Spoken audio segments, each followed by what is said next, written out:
سلامونه ګرانو کتونکو، زه یم زرمیشا خان. تاسو ګورئ زرمیشا خان یوټیوب چینل. امید لرم چې تاسو به ښه.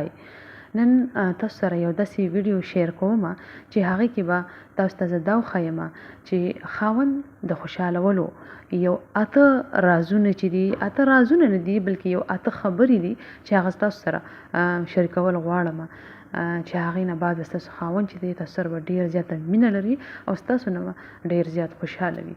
اولنۍ خبره دا ده چې خپل خاوند ته همیشه ډېر عزت ورکوه، ډېر عزت په نگاه ورته ګوره.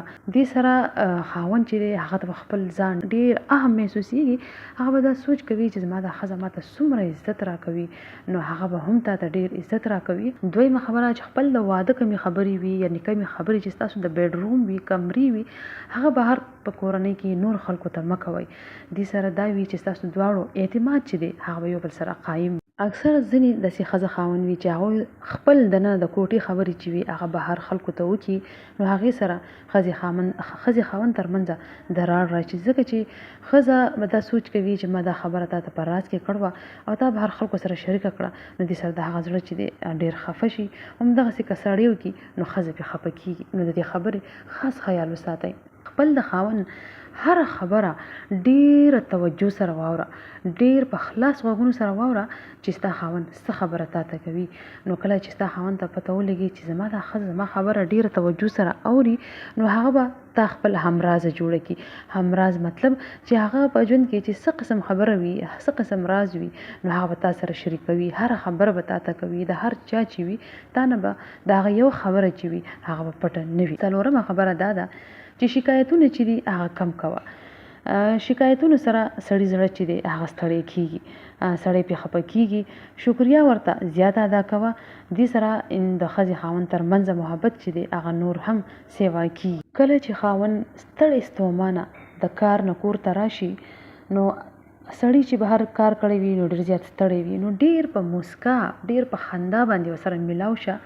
د هغه کم تکن چې دی، د هغه کم ستړیوالی چې دی هغه به ټول چې دی هغه به ختم شي. کله چې یو سړی وویني چې زما ښځه کور کې ماته داسې ښکلی ویلکم کوي، ښایسته په خندا باندې، نو هغه به تا نه ډېر زیات خوشحاله شي چې هغه په روز کې څه قسم کار کړی وي، مزدوري کړې وي، څه نوکري وي، هغه جواب باندې تللی وي.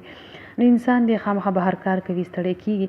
کله چې ورته داسې خوشحاله خورم ښځه په کور کې ورته میلاو شي، نو دې باندې د هغه پوره ورځ چې ده هغه په خوشګوارۍ کې تېرېږي او ډېر موړ چې دی هغه ښه کېږي او ډېر خوشحاله شي.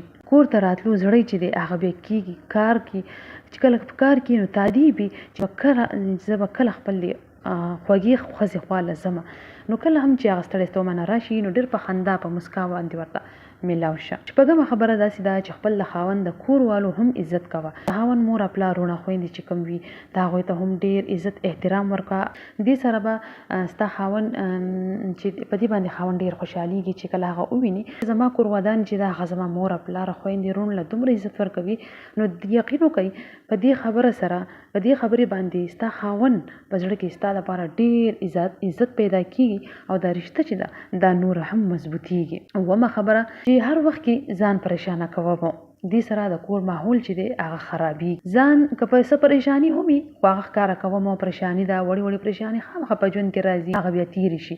اتم نمبر خبره چې محبت دی ښځه خاوند دی او ترمنځ محبت دی ظاهره خبره ده، هغه په الفاظو او عمل سره ظاهره کا. دا پټوه مو. محبت چې دی د پټولو شی نه دی.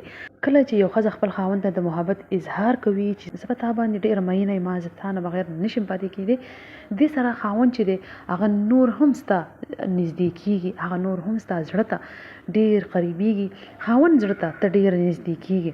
دا یو څو خبرې دي په دې باندې یو ښځه عمل وکړي نو د هغې خاوند د هغې سره محبت کول نه هیڅ څوک هم نشي منې کولی. ستا خاوند به تا سره ډېر زیات محبت لري. که بیا هم ستاسو څه قسم سوال وي کمنټ سیکشن کې سوال کوئ، زه به تاسو ته ویډیو په ذریعه باندې جواب راکوم. امید لرم چې ویډیو به ستاسو خوښه شوي. الله پامان.